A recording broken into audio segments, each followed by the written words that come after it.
ഇന്നത്തെ പരിപാടി എന്ന് പറയുന്നത് കപ്സ ഉണ്ടാക്കാൻ പോവുക കേട്ടോ ഞാൻ.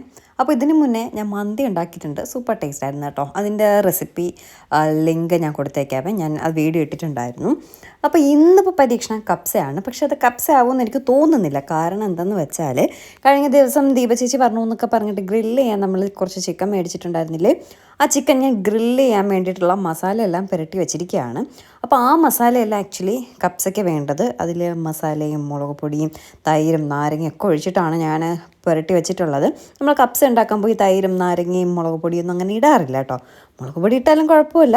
മസാല ഗരം മസാല അങ്ങനെ ഒരു പ്രത്യേക കപ്സ മസാല അല്ലെങ്കിൽ മന്തി മസാലയൊക്കെയാണ് ഈ മന്തി കപ്സയൊക്കെ വയ്ക്കുമ്പോൾ നമ്മൾ ഇടാറുള്ളത്. അപ്പോൾ അതുകൊണ്ട് എത്രത്തോളം സക്സസ് ആവുമെന്ന് അറിയില്ല. അതുപോലെ ഇന്ന് ഞാൻ ചോറ് വയ്ക്കുന്നത്, കപ്സയുടെ റൈസ് വയ്ക്കുന്നത് ഒരു പുതിയ പരീക്ഷണത്തിലാട്ടോ. എങ്ങനെയാണെന്ന് വെച്ചാൽ ഞാൻ ഇന്നലെ ഒരു കപ്സ കിറ്റ്, മന്തി കിറ്റ്, ബിരിയാണി കിറ്റ് എന്നൊക്കെ പറഞ്ഞാൽ നമുക്ക് വാങ്ങാൻ കിട്ടില്ലേ, അതുപോലെ കപ്സ കിറ്റ് വാങ്ങി. കഴിഞ്ഞ പ്രാവശ്യം മന്തി വെച്ചപ്പോഴും ഞാൻ കിറ്റ് വാങ്ങിയിട്ടാണ് വച്ചതേ. അപ്പോൾ ഓൾറെഡി പുരട്ടി വെച്ചിരിക്കുന്ന ചിക്കനെ ഞാൻ ഫ്രീസറിൽ വെച്ചേക്കായിരുന്നു, അതിനെ പുറത്തെടുത്തു. അത് ഫ്രീസ് ചെയ്തിരുന്നത് പോയി കാണും എന്ന് കരുതിയിട്ടാണ് ഞാനിപ്പോൾ എൻ്റെ വലിയ ബിരിയാണി പോട്ട് എടുത്തിട്ട് അതിലേക്ക് ഇത് തട്ടിയത്. അപ്പോഴേക്കും അത് അങ്ങനെ തന്നെ കട്ടയായിട്ടിരിക്കുകയാണ്. അതിനെല്ലാം ഒന്ന് ഇളക്കിയ ശേഷം അതിൽ ഞാൻ നേരത്തെ പുരട്ടി വെച്ചിരുന്നതെന്ന് പറഞ്ഞാൽ മുളക് പൊടി, മഞ്ഞൾപ്പൊടി, കുരുമുളക്, ഗരം മസാല, ജീരകം, തൈര്, നാരങ്ങ, ഉപ്പ്, അത്രയാണ് നേരത്തെ തേച്ച് പിടിപ്പിച്ചിട്ടുണ്ടായിരുന്നത്. അപ്പോൾ ഇന്നലെ കപ്സ കിറ്റ് വാങ്ങിയപ്പോൾ അതിൻ്റെ കൂട്ടത്ത് ഒരു കപ്സ മസാല ഉണ്ടായിരുന്നു, കുറച്ച് സൺഫ്ലവർ ഓയിൽ, പിന്നെ കുറച്ച് കെച്ചപ്പ്, ടൊമാറ്റോ കെച്ചപ്പ്, പിന്നെ ഉണക്കമുന്തിരി വലുതൊരെണ്ണം ഉണ്ടായിരുന്നു, ഒരു മാഗി ക്യൂബ് ഉണ്ടായിരുന്നു, ചിക്കൻ ക്യൂബ് ഉണ്ടായിരുന്നു, പിന്നെന്താണ് കുറച്ച് ഹോൾ സ്പൈസസ് ആണ് ആ കിറ്റിലുണ്ടായിരുന്നത്. അപ്പോൾ ഇത്രയും സാധനങ്ങൾ ഓൾറെഡി ഞാൻ അതിൽ കൂടെ തട്ടി കൊടുത്തു. അതായത് ഒരു കുഞ്ഞ് packet sunflower oil, Maggi cube, chicken cube. നമ്മൾ മന്തിയിൽ കെച്ചപ്പ് ഉപയോഗിക്കത്തില്ല കേട്ടോ, ടൊമാറ്റോ കെച്ചപ്പ്. ഇതിൽ കപ്സയിൽ ടൊമാറ്റോ കെച്ചപ്പ് അല്ലെങ്കിൽ ടൊമാറ്റോ പേസ്റ്റ് ഒക്കെ ഉപയോഗിക്കാറുണ്ട്. ഇതിൻ്റെ കൂട്ടത്തിൽ ടൊമാറ്റോ കെച്ചപ്പാണ് ഉണ്ടായിരുന്നത്. അത് പൊട്ടിച്ചൊരു 4 പാക്കറ്റ് ഉണ്ടായിരുന്നു, കുഞ്ഞ് മറ്റേ സാഷെ പാക്കറ്റില്ലേ അതുണ്ടായിരുന്നു. അത് ഒരു മന്തി മസാല, പിന്നെ ഉണക്ക നാരങ്ങ, സ്പൈസസ്, അങ്ങനെയൊക്കെയുള്ള സാധനങ്ങളായിരുന്നു ഉണ്ടായിരുന്നത്. അപ്പോൾ അതെല്ലാം കൂടി തേച്ച് പിടിപ്പിക്കുകയാണ് നന്നായിട്ട്. ഇനി ആ കപ്സ കിറ്റിലെ പാക്കറ്റിൽ ഉണ്ടായിരുന്നതല്ലാത്ത സാധനം എന്ന് പറയുന്നത് ഒരു ക്യാപ്സിക്കം, ഒരു കുഞ്ഞ് ക്യാപ്സിക്കം നന്നായിട്ട് കുഞ്ഞായിട്ട് അരിഞ്ഞതും, ഒരു കുഞ്ഞ് സവോളയും ഞാനിതിലിട്ടിട്ടുണ്ട് കേട്ടോ. ഇഞ്ചി വെളുത്തുള്ളി പേസ്റ്റൊക്കെ നേരത്തെ തേച്ച് പിടിപ്പിച്ച് വെച്ചിരിക്കുകയാണ്. അപ്പോൾ ഇത്രയും സാധനങ്ങളാണ് ഈ ഒരു ചിക്കനിൽ ഞാൻ നന്നായിട്ട് മാരിനേറ്റ് ചെയ്ത് വെച്ചിരിക്കുന്നത്. അപ്പോൾ അത് ഫ്രീസായി തന്നെ ഇരിക്കുക കേട്ടോ ചിക്കൻ. ഞാൻ നന്നായിട്ട് എന്നിട്ടും തേച്ച് പിടിപ്പിച്ച് ഇളക്കുകയാണ്. കൈയെല്ലാം മരവിച്ച് തുടങ്ങി കേട്ടോ, അത്രയ്ക്ക് തണുത്തിരിക്കുകയാണ്. അപ്പോൾ ഇനി അടുത്തെന്ന് പറയുന്നത് ആ കപ്സ കിറ്റിനോടൊപ്പം റൈസും ഉണ്ടായിരുന്നു. ആ റൈസാണ് ഞാൻ ഇടുന്നത് കേട്ടോ. ഒരു ബ്രൗൺ കളർ റൈസായിരുന്നു. നമ്മൾ മന്തിയൊക്കെ വാങ്ങുമ്പോൾ കിട്ടുന്ന ഒരു വേറൊരു കളർ റൈസില്ലേ, ആ ഒരു കളർ റൈസായിരുന്നു. 1 മണിക്കൂറാവും ഞാൻ വെള്ളത്തിൽ അങ്ങനെ സോക്ക് ചെയ്തിട്ടേക്കാണ്. അപ്പോൾ ഞാൻ പറഞ്ഞില്ലേ, ഇന്നൊരു പുതിയ പരീക്ഷണമാണ് ഞാൻ റൈസ് വയ്ക്കുന്നതിൽ ചെയ്യാൻ പോകുന്നത്. ഞാൻ എന്താ കരുതിയെന്നറിയോ, ഇതെല്ലാം കൂടി ഒരുമിച്ച് അടുപ്പത്തങ്ങ് കയറ്റാമെന്ന് കരുതി. എന്നിട്ട് ലോ ഫ്ലെയിമിലിട്ട് വേവിക്കാം.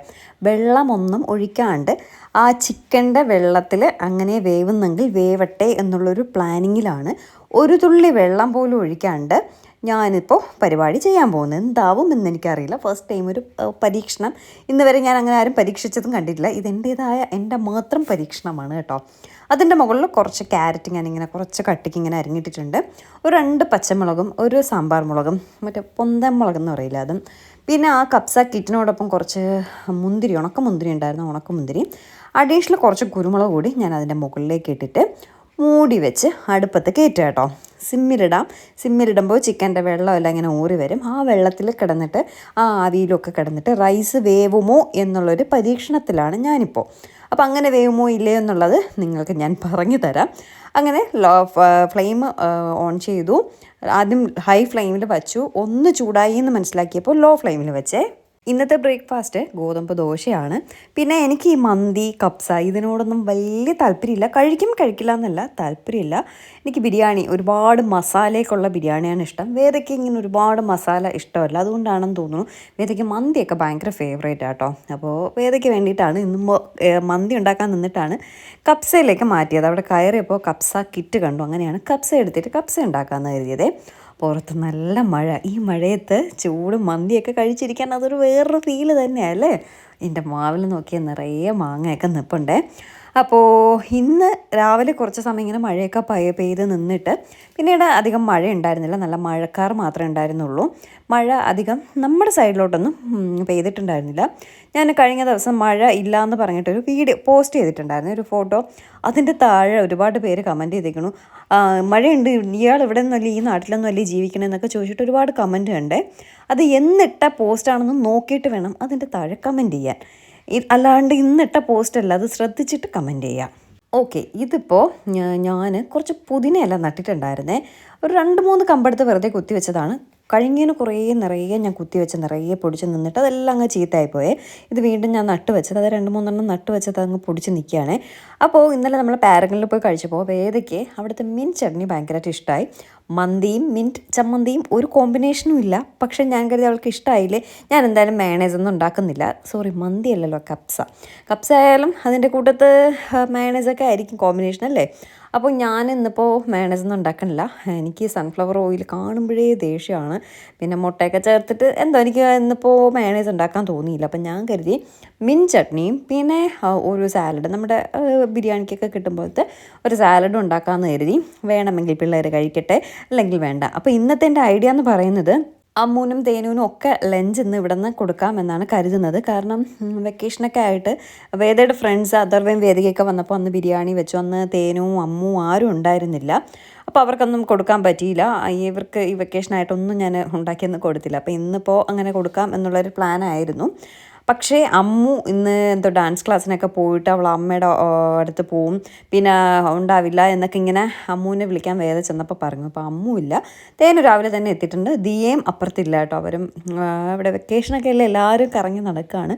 അപ്പോൾ കുട്ടികളാരും ഇല്ല, തേനു മാത്രമേ ഉള്ളൂ. ഉള്ളവരായിക്കോട്ടെ. അപ്പോൾ അമ്മു വൈകുന്നേരം വരുമെന്ന് പറഞ്ഞു. എനിക്ക് അമ്മുവിന് വൈകിട്ട് കൊടുക്കാം എന്നൊക്കെ പറഞ്ഞ് ഇങ്ങനെ നിൽക്കുകയാണ്. ദിയേം വൈകിട്ട് എത്തും. അപ്പോൾ ദിയേക്കും അമ്മുവിനും വൈകിട്ട് കൊടുക്കാമെന്നൊക്കെ പറഞ്ഞ് നിന്നപ്പോഴേക്കും അവർ രണ്ടുപേരും വൈകിട്ടും എത്തിയില്ല കേട്ടോ. അമ്മുവും തേനും മാത്രമേ ഉണ്ടായിരുന്നുള്ളൂ. സോറി, അമ്മു അല്ലല്ലോ, വേദയും തേനും മാത്രമേ ഉണ്ടായിരുന്നുള്ളൂ. എന്തായാലും ഞാൻ മന്തി വെച്ചു. അപ്പോൾ ഞാനൊന്ന് കുറച്ചൊരു അരമണിക്കൂറൊക്കെ കഴിഞ്ഞ് ഓപ്പൺ ചെയ്ത് നോക്കിയപ്പോൾ ചോറ് വേവുന്നുണ്ട് കേട്ടോ. പക്ഷേ ഇന്നൊന്നും വേവത്തില്ല, അത് വേറൊരു കാര്യം. പിന്നെ ഈ പാത്രം വലിയ ബിരിയാണി പോട്ടാണ്. ആ അടുപ്പിൽ നടുക്ക് മാത്രമേ കത്തത്തുള്ളൂ കേട്ടോ. ഭയങ്കര ഫ്ലെയിമൊന്നുമില്ല. ഒരു പക്ഷെ നമ്മൾ കനലിൽ വെച്ചിരുന്നുവെങ്കിൽ വെന്താനെ. ഇത് ഫ്ലെയിം എല്ലായിടത്തും, ഈ വലിയ പാത്രത്തിൽ എത്താവുന്ന ഫ്ലെയിം എൻ്റെ അടുപ്പിനില്ല. പാത്രം വലുതുമാണ്. അപ്പോൾ അതുകൊണ്ട് വേവാൻ കുറച്ച് സമയം എടുക്കും. പക്ഷെ കുഞ്ഞ് എന്തെങ്കിലും ആ ഫ്ലെയിമിനുള്ളിൽ നിൽക്കുന്ന പാത്രമായിരുന്നുവെങ്കിൽ എനിക്ക് തോന്നുന്നു വേവുമായിരുന്നു എന്ന്. പക്ഷേ ഇത് വേവാൻ കുറച്ച് സമയം എടുക്കുമെന്ന് മനസ്സിലാക്കിയ ഞാൻ കുറച്ച് വെള്ളവും കൂടി ഒഴിച്ചിട്ട് വേവിച്ചെടുത്തു കേട്ടോ. പക്ഷെ വെന്ത് കുഴഞ്ഞൊന്നും പോയിട്ടുണ്ടായിരുന്നില്ല. ചിക്കനൊക്കെ കറക്റ്റ് വേവിന് കിട്ടി. എന്നിട്ട് ഞാൻ കനലുണ്ടാക്കുക കേട്ടോ. കുറച്ച് സ്മോക്ക് നമുക്ക് കൊടുക്കണ്ടേ, ഒരു എന്താണ്, ഒരു സ്മോക്കി എഫക്റ്റൊക്കെ നമ്മുടെ കപ്സയ്ക്കും മന്തിക്കൊക്കെ നമ്മൾ കിട്ടില്ലേ അൽഫാമൊക്കെ ഉണ്ടാക്കുമ്പോൾ, ആ ഒരു എഫക്റ്റിന് വേണ്ടിയിട്ട് നമ്മൾ ചെയ്യുന്ന സെറ്റപ്പാണ്. ഞാൻ ഈ തേങ്ങ ചിരണ്ടിയിട്ട് ചിരട്ട കളയത്തില്ല കേട്ടോ, സൂക്ഷിച്ച് വെച്ചേക്കും. ഇങ്ങനെയുള്ള പരിപാടികൾക്കെല്ലാം ആവശ്യമുണ്ടാവും. അത് നമുക്ക് ആ സമയം വേറൊരിടത്തും പോയി അന്വേഷിക്കണ്ടല്ലോ. അപ്പം നമ്മുടെ കയ്യിൽ ഈ സംഭവം ഉണ്ടാവും. എപ്പോഴും ഞാൻ കനലൊക്കെ ഉണ്ടാക്കുന്നത് ചിരട്ടയിലാണ്. ഞാൻ കഴിഞ്ഞ ദിവസം ഈ പാത്രം കാണിച്ചപ്പോൾ പറഞ്ഞില്ലേ, ഈ പാത്രം കറുത്തിരിക്കുന്നതിൻ്റെ കാര്യം ഇതാണ്. ഇതുപോലുള്ള കനലെല്ലാം ഇങ്ങനെയുള്ള പാത്രങ്ങളിലൊക്കെ വെച്ചാണ് സെറ്റപ്പ് ചെയ്യുന്നത്. ഇതിനെ കത്തിച്ചെടുക്കുക എന്നുള്ളതാണ് ഏറ്റവും വലിയ ടാസ്ക് കേട്ടോ. അങ്ങനെ കുറച്ച് ടിഷ്യൂ പേപ്പറെല്ലാം വെച്ച് അതിൽ കുറച്ച് ഓയിൽ ഞാൻ ഒഴിച്ചേട്ടോ. നമ്മൾ പപ്പടമൊക്കെ കാച്ചിട്ട് വെച്ചിരിക്കുന്ന എണ്ണയില്ലേ, ഉപയോഗിക്കാത്ത എണ്ണ അതിലേക്ക് ഒഴിച്ച് കത്തിക്കുകയാണ്. പക്ഷേ കത്താൻ കുറച്ച് പാടുണ്ട്. പിന്നെ കുറച്ച് ന്യൂസ് പേപ്പറും കാര്യങ്ങളൊക്കെ ഇട്ടു കുറേ സമയം നിന്ന് ഞാനും വേദയും തേനും കൂടി അതിനെ ഒരുവിധം കത്തിച്ചെടുത്തു കേട്ടോ. കത്തിക്കിട്ടിയാൽ നന്നായിട്ട് കത്തിക്കോളും. പക്ഷെ അത് കത്തിച്ചെടുക്കാൻ കുറച്ച് സമയം എടുക്കും. ചിരട്ട ഇങ്ങനെ നിന്ന് നമ്മൾ കത്തിക്കണം. പിന്നെ അതൊക്കെ കത്തിച്ചെടുക്കാൻ അറിയാമെന്നുള്ളവർക്ക് പെട്ടെന്ന് കത്തിക്കാം കേട്ടോ. ഇവിടെ കള്ളിക്കാട് അമ്മയൊക്കെ പറയുന്നതിന് മുന്നേ കത്തിക്കും. പിന്നെ അവിടെ കൊതുമ്പും ചൂട്ടും സാധനങ്ങളൊക്കെ ഉണ്ട്. എൻ്റെ ഈ ചിരട്ട ഈ പേപ്പർ മാത്രമേ ഉള്ളൂ. അപ്പോൾ കുറച്ച് സമയം ഇങ്ങനെ നിന്നാൽ മാത്രമേ അത് കത്തിക്കിട്ടത്തുള്ളൂ. ഈ പേപ്പറെല്ലാം കത്തി ഒരു ന്യൂസ് പേപ്പർ ഷീറ്റ് ഫുൾ, ഒരു ന്യൂസ് പേപ്പർ ഫുൾ കത്തിച്ചാൽ മാത്രമേ ചിരട്ട കത്തത്തുള്ളൂ കേട്ടോ. അങ്ങനെ ഒരു ന്യൂസ് പേപ്പർ ഫുൾ കത്തിച്ച് ചിരട്ട കത്തി പിടിച്ചിട്ടുണ്ട്. അതിൻ്റെ മുകളിലേക്ക് വീണ്ടും ഞാൻ ചിരട്ട ഇട്ട് കൊടുക്കുകയാണ്. നല്ല കനൽ തന്നെ ഇരിക്കട്ടെ, നല്ല സ്മോക്ക് തന്നെ കിട്ടട്ടെ എന്ന് കരുതി ചിരട്ടയെല്ലാം പറക്കി ഇട്ട് കൊടുക്കുകയാണേ. അപ്പോൾ ആക്ച്വലി ഇന്ന് എനിക്ക് അധികം ജോലിയില്ല. കാരണം ഈ ബിരിയാണിയൊക്കെ വെക്കുന്നതുകൊണ്ട്, ബിരിയാണിയല്ലേ കപ്സയൊക്കെ വെക്കുന്നതുകൊണ്ട് വലിയ ജോലിയില്ല. ചോറ് കറി പ്രത്യേകം അങ്ങനെയുള്ള പരിപാടികളൊന്നുമില്ല. ഇതൊക്കെ ഒന്ന് സെറ്റാക്കിയാൽ മാത്രം മതി. നല്ല രീതിയിലുണ്ട്, ചിരട്ട ഇരുന്ന് കത്തുന്നുണ്ട് കേട്ടോ. അപ്പോൾ ഇനി കനലിന് വേണ്ടിയിട്ടുള്ള വെയിറ്റിംഗ് ആണ്. നമ്മുടെ കപ്സയും അവിടെ ഓൾമോസ്റ്റ് റെഡിയാണ്. ഞാൻ പറഞ്ഞില്ലേ, ഞാൻ ആവിയിൽ വേവും ചിക്കൻ്റെ വെള്ളത്തിൽ വേവും എന്നൊക്കെ കരുതി പരീക്ഷിച്ച് നോക്കി. പക്ഷെ നടന്നില്ല. അതുകൊണ്ട് ഞാൻ പിന്നെ കുറച്ച് വെള്ളം കൂടി ഒഴിച്ച് കറക്റ്റ് നമ്മളെങ്ങനെയാണോ അരി വേവിക്കുന്നത് ആ രീതിയിൽ തന്നെ വേവിച്ച് നന്നായിട്ട് വറ്റിച്ച് ചിക്കനൊക്കെ നല്ല വേവിച്ചെടുത്തിട്ടുണ്ട് കേട്ടോ. ചിക്കനൊക്കെ നല്ല വെന്ത് കിട്ടിയിട്ടുണ്ടെന്നാണ് തോന്നുന്നത്. കാണുമ്പോൾ നമുക്ക് അറിയാൻ പറ്റുമല്ലോ. അങ്ങനെ കുറച്ച് സമയം നിന്നപ്പോൾ നമ്മുടെ ചിരട്ടയെല്ലാം കത്തി കഴിഞ്ഞിട്ടുണ്ട്. അതിൻ്റെ കനൽ ഞാനൊരു വേറൊരു പാത്രത്തിൽ വെച്ചിട്ട് ആ തവിയിൽ വെച്ച് ഇങ്ങനെ കൊണ്ടുപോകാം കേട്ടോ. വേദ വീഡിയോ എടുക്കുകയാണ്. ഞാൻ പറഞ്ഞു, വേദ മാറുന്നില്ല, എങ്ങാനും എൻ്റെ കൈ തട്ടിയാലും നിൻ്റെ ദേഹത്തെങ്ങാനും വീണാൽ തീർന്ന് തീ കനലാണ്, എന്നിട്ട് മാറി നിൽക്കെന്ന് പറഞ്ഞിട്ട് അഡ്ജസ്റ്റ്മെൻറ്റിൽ കൊണ്ടുപോവാണേ. നിങ്ങൾ കരുതുന്നുണ്ടാവും മാറ്റൊക്കെ എടുത്ത് എന്തിനാണ് അവിടെ വച്ചിരിക്കുന്നതെന്ന്. നമ്മുടെ ഡോബി അവിടെ വർക്ക് ചെയ്തുകൊണ്ടിരിക്കുകയാണ്. അപ്പോൾ പുള്ളിക്കാരന് ക്ലീൻ ചെയ്യാൻ വേണ്ടിയിട്ട് ഞാൻ ഈ മാറ്റൊക്കെ മാറ്റിയിട്ടിരുന്നപ്പോഴാണ് നമ്മുടെ കനൽ സെറ്റായത് കേട്ടോ. ഇത് നമ്മുടെ റൈസൊക്കെ നല്ല ലോ ഫ്ലെയിമിലൊക്കെ കിടന്ന് നല്ല വെന്ത് നല്ല പരുവത്തിന് വന്നിട്ടുണ്ട്. കനൽ വെച്ച് കൊടുത്തു. അതിൻ്റെ മുകളിലേക്ക് ഈ സ്മോക്കി എഫക്റ്റ് കിട്ടാനായിട്ട് നമ്മൾ കുറച്ച് ആ കനലിൻ്റെ മുകളിൽ വെളിച്ചെണ്ണ ഒഴിച്ചു കൊടുത്തിട്ട് ടപ്പേന്ന് പറഞ്ഞ് അങ്ങ് അടച്ച് അങ്ങനെ അങ്ങ് വയ്ക്കുക. ലോ ഫ്ലെയിമിൽ ഒരു 10-15 മിനിറ്റ് വെച്ചേക്കുക. അപ്പോഴേക്കും നമ്മുടെ ബിരിയാണി കപ്സ അല്ലെങ്കിൽ മന്തിയല്ല കപ്സ റെഡിയാവും കേട്ടോ. ആ സമയം ഞാനൊന്ന് കുളിയെല്ലാം കഴിഞ്ഞു വന്നിട്ട് ഫ്ലെയിം ഓഫ് ചെയ്ത ശേഷം എൻ്റെ പുരുകമൊക്കെ കാട്ടാളന്മാരെ പോലെ ഇരിക്കുന്നില്ലേ, ഞാൻ ഈ പുരുകം ഒന്ന് ത്രെഡ് ചെയ്യാനായിട്ട് പോവുക കേട്ടോ. എന്തെങ്കിലും ഫംഗ്ഷന് കാര്യങ്ങളൊക്കെ വരുമ്പോഴേ ഞാൻ ത്രെഡ് ചെയ്യാറുള്ളൂ. എനിക്കെപ്പോഴും ഇങ്ങനെ പുരുകം ത്രെഡ് ചെയ്യുന്നതിനോട് വലിയ താല്പര്യമില്ല. പിന്നെ അതിന് പോകണം, അതിൻ്റെ ഒരു അരമണിക്കൂർ കളയണം, അങ്ങനെയൊക്കെ നോക്കുമ്പോൾ ഞാനങ്ങ് മടിക്കും കേട്ടോ. പക്ഷേ വൃത്തിക്കൊക്കെ നടക്കണമെങ്കിൽ ഇതൊക്കെ ത്രെഡ് ചെയ്തിട്ടേ കാര്യമുള്ളൂ.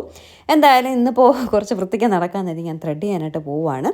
നമ്മുടെ പേയാട് മാർക്കറ്റിന് നേരെ ഓപ്പോസിറ്റുള്ള ബിൽഡിങ്ങിൽ ഫസ്റ്റ് ഫ്ലോറിലാണ് ഞാൻ ത്രെഡ് ചെയ്യാൻ എപ്പോഴും പോകുന്നത്. എനിക്ക് അവിടുത്തെ ആൻറ്റി ത്രെഡ് ചെയ്താൽ മാത്രമേ ഇഷ്ടപ്പെടത്തുള്ളൂ. ബ്ലഷ് എന്ന് പറഞ്ഞിട്ടുള്ളൊരു ബ്യൂട്ടി പാർലറിലാണ് ഞാൻ ചെയ്യുന്നത്. അപ്പോൾ കുറേ ദിവസമായിട്ട് ആൻറ്റി വിളിക്കാം കേട്ടോ, ഫേഷ്യൽ ചെയ്യാൻ വരൂ, ഹെയർ സ്പാ ചെയ്യാൻ വരൂ എന്നൊക്കെ പറഞ്ഞിട്ട്. എനിക്ക് സമയം കിട്ടുന്നില്ല, ഞാൻ പോകുന്നില്ല. അപ്പോൾ ഇന്നും ഇപ്പോൾ ത്രെഡിങ്ങിന് വേണ്ടി മാത്രം ഞാൻ പോവുകയാണ്. അവിടെ ചെന്ന് ഡോർ ഓപ്പൺ ചെയ്തപ്പോഴേക്കും ഡോർ ഓപ്പൺ ആവുന്നില്ല. ആക്ച്വലി ഞാൻ ഇന്നലെ വിളിച്ചിട്ടുണ്ടായിരുന്നു, ഞാൻ ഈവനിങ് വരുമെന്ന് പറഞ്ഞു, ഓക്കെ എന്നും പറഞ്ഞു. അപ്പോൾ ഞാനിപ്പോൾ ഫ്രീ ആയിട്ട് നിൽക്കുന്നു, മഴയില്ലാത്തത് കൊണ്ടാണ് ഞാൻ ഉച്ചയ്ക്ക് വന്നത് കേട്ടോ. ഉച്ചയ്ക്ക് വന്നപ്പോൾ ആൻറ്റി പറയുകയാണ്, അയ്യോ ഞാൻ ശ്രീകുട്ടി വൈകുന്നേരം വരുള്ളൂ എന്ന് പറഞ്ഞതുകൊണ്ട് ഇന്നിപ്പോൾ ഉച്ചയ്ക്ക് ശേഷമേ കട തുറക്കത്തുള്ളൂ അയ്യോ എന്ന് പറയാൻ പറഞ്ഞു. എങ്കിൽ ശരി കുഴപ്പമില്ല, ഞാൻ ഇനി ഉച്ചയ്ക്ക് ശേഷം വരാമെന്ന് പറഞ്ഞിട്ട് വീട്ടിൽ പോയി ഡ്രസ്സെല്ലാം മാറി ആകെ വിഷമത്തിലായിപ്പോയി കേട്ടോ. പുരികം ഇനി വൈകുന്നേരം ഒന്നുകൂടെ പോകണമല്ലോ, ഇനി വൈകിട്ട് മഴയും കാനുവാണെങ്കിൽ എന്തോരം പാടായിരിക്കും എന്നൊക്കെ പറഞ്ഞ് അങ്ങനെ വിഷമിച്ച് നിന്ന് കേട്ടോ. അപ്പോഴേക്കും സമയം 1 മണിയായി. ഇന്നിപ്പോൾ പ്രത്യേകിച്ച് കപ്സയൊക്കെ ആയതുകൊണ്ട് തന്നെ വിശപ്പും കൂടുതലായിരിക്കും എല്ലാവർക്കും. അങ്ങനെ ഞാൻ നമ്മുടെ ദം പൊട്ടിക്കുകയാണ്. ഓൾറെഡി ഞാൻ ഓഫ് ചെയ്ത് കേട്ടോ, ഒരു 10-15 മിനിറ്റ് വച്ചിരുന്ന ശേഷം ഫ്ലെയിം ഓഫ് ചെയ്തായിരുന്നു. ഇനി അടുത്ത പരിപാടി സെർവ് ചെയ്യുക എന്നുള്ളതാണ്. കപ്സയെ മാറ്റി യാതൊരുവിധ കോമ്പിനേഷനും ഇല്ലാത്ത ചട്നിയും സാലഡുമാണ് ഞാൻ ഉണ്ടാക്കിയിരിക്കുന്നത്. പിള്ളേർ നന്നായിട്ട് മുറുകി കേട്ടോ. പിള്ളേർ മീൻസ് തേനവും വേദയും കൂടി നന്നായിട്ട് മുറുകി നമ്മുടെ മയണൈസ് ഉണ്ടാക്കാനായിട്ട്. ഞാൻ സത്യമായിട്ട് എനിക്ക് മയണൈസ് ഉണ്ടാക്കാൻ തോന്നിയില്ല കേട്ടോ. പക്ഷേ പിന്നീട് കരുതി അതുകൂടെ ഉണ്ടായിരുന്നെങ്കിൽ നന്നായി ഇരുന്നാനേ എന്ന് തോന്നി കേട്ടോ. എന്തായാലും നമ്മുടെ ദം പൊട്ടിച്ചു. നമ്മുടെ സ്മോക്കി എഫക്റ്റ് കൊടുത്തിരുന്ന കനലെല്ലാം ചൂടെല്ലാം പോയി നല്ല ഇതായിട്ട് ഇരിപ്പുണ്ട്. നമ്മുടെ റൈസും ചിക്കനും ഒക്കെ നല്ല ഇതായിട്ട് വന്നിട്ടുണ്ട് കേട്ടോ. ചിക്കനൊക്കെ വെന്ത് കറക്റ്റ് ഇതിന് വന്നിട്ടുണ്ട് എന്ന് പറഞ്ഞ് വെന്ത് പോയിട്ടില്ല, വെന്തങ്ങ് പീസ് മാറി പോയിട്ടൊന്നുമില്ല, അതുപോലെ തന്നെ ഇരിപ്പുണ്ട്. ചോറും വെന്ത് കുഴങ്ങിയിട്ടൊന്നുമില്ല. കുറച്ച് സമയം ഇരുന്ന് കേട്ടോ, ഒരു 1.5 മണിക്കൂർ ഈ റൈസൊക്കെ ഇരുന്നു. ഞാൻ കുറേ സമയം ഇത് വേവോ ആവിയിൽ വേവോ എന്നൊക്കെ നോക്കി, പക്ഷെ നടന്നില്ല. പിന്നീടാണ് ഞാൻ വെള്ളം ഒഴിച്ച് വേവിച്ചത്. പക്ഷേ കുറേശ്ശെ വെള്ളം ചൂടാക്കി ഒഴിച്ചാണ് ഞാൻ വേവിച്ചത് കേട്ടോ. ആദ്യമേ ഒരുപാട് നമ്മൾ ഒഴിച്ചാൽ പകുതിയിൽ കൊണ്ടിട്ട് വേവിക്കുന്നത് കൊണ്ട് എന്താവും അവസ്ഥയെന്ന് അറിയില്ല. അതുകൊണ്ട് കുറേശ്ശെ വെള്ളം ഒഴിച്ചാണ് ഞാൻ വേവിച്ചൊക്കെ എടുത്തത്. അപ്പോൾ 2-3 മണിക്കൂറൊക്കെ എടുത്തു കേട്ടോ. ആക്ച്വലി ചോറും ചിക്കനൊക്കെ വേവും. അപ്പം ഞാൻ കരുതി ചിക്കനൊക്കെ വെന്ത് പായസം പോലെ ആവുമെന്ന്. പക്ഷേ ചിക്കനൊന്നും വെന്ത് വേറിട്ടൊന്നും പോയില്ല. കറക്റ്റ് പീസായിട്ട് തന്നെ കിട്ടിയിട്ടുണ്ട്. റൈസും കറക്റ്റ് വെന്തെല്ലാം കിട്ടിയിട്ടുണ്ട് കേട്ടോ. അപ്പം ഞാനും ഏട്ടനും വേദയും തേനും കൂടിയാണെന്ന് ലഞ്ച് കഴിക്കാനായിട്ടിരിക്കുന്നത്. ഞങ്ങൾക്ക് എല്ലാവർക്കും കൂടി എടുക്കുകയാണ്, എല്ലാവർക്കും കൂടി ഒരുമിച്ചിരിക്കാമെന്ന് കരുതി. ആദ്യം പ്ലേറ്റിലെല്ലാം കോരി വെച്ച ശേഷം അല്ലാണ്ട് വേറൊരു പ്ലേറ്റിൽ കുറച്ച് കോരി നമ്മൾ ടേബിളിൽ വെച്ചു. ഇത് കഴിച്ചിട്ട് ആവശ്യമുള്ളവർക്ക് അതിൽ നിന്ന് വേണമെങ്കിൽ എടുക്കാമെന്നുള്ള രീതിയിൽ വെച്ചു. പിന്നെ ഇനി അതിലേക്ക് നമ്മുടെ ചട്നിയും കുറച്ച് സാലഡും വയ്ക്കുകയാണ്. കപ്സയിൽ യാതൊരുവിധ കോമ്പിനേഷനും ഇല്ലാത്ത സാലഡും ചട്നിയും കേട്ടോ.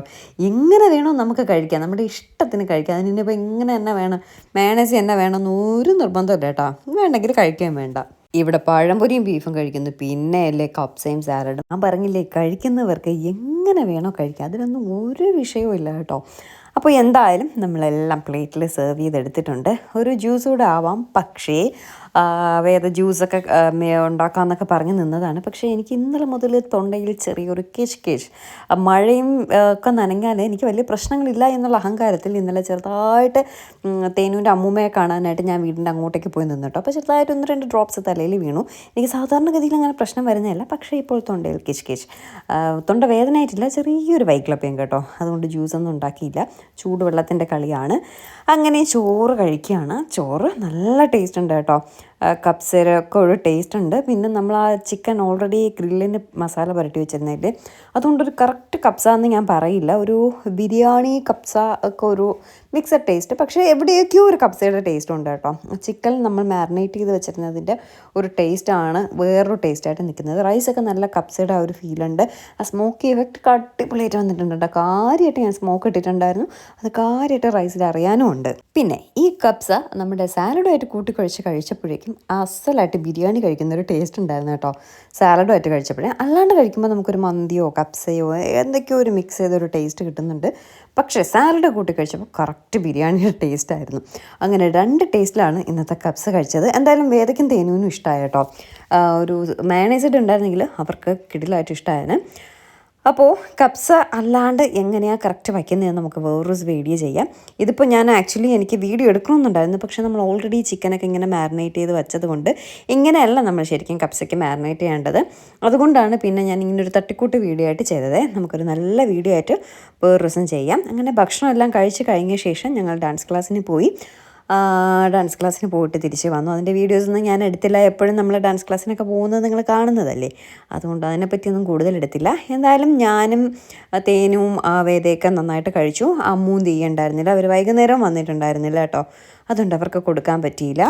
പിന്നെ ഈ റൈസ് ഈവനിങ് ഞാനും വേദയും എഗെയിൻ തേനും ഒക്കെ കഴിച്ചപ്പോൾ ഏട്ടൻ വൈകിട്ട് കഴിച്ചില്ല. ഏട്ടൻ ഞാൻ പുട്ട വെച്ച് കൊടുത്തു. ഏട്ടൻ ഈ വക സാധനങ്ങളൊന്നും ഇഷ്ടമല്ല കേട്ടോ. ഞങ്ങളെല്ലാം 3 പേരും കൂടി വീണ്ടും കഴിച്ചപ്പോഴേക്കും ഏകദേശം റൈസൊക്കെ തീർന്നു കേട്ടോ. അപ്പോൾ ഇന്നത്തെ വിശേഷം ഇത്രയേ ഉള്ളൂ. പുതിയൊരു നല്ല വീഡിയോ ആയിട്ട് തന്നെ കാണാം. ടാറ്റാ.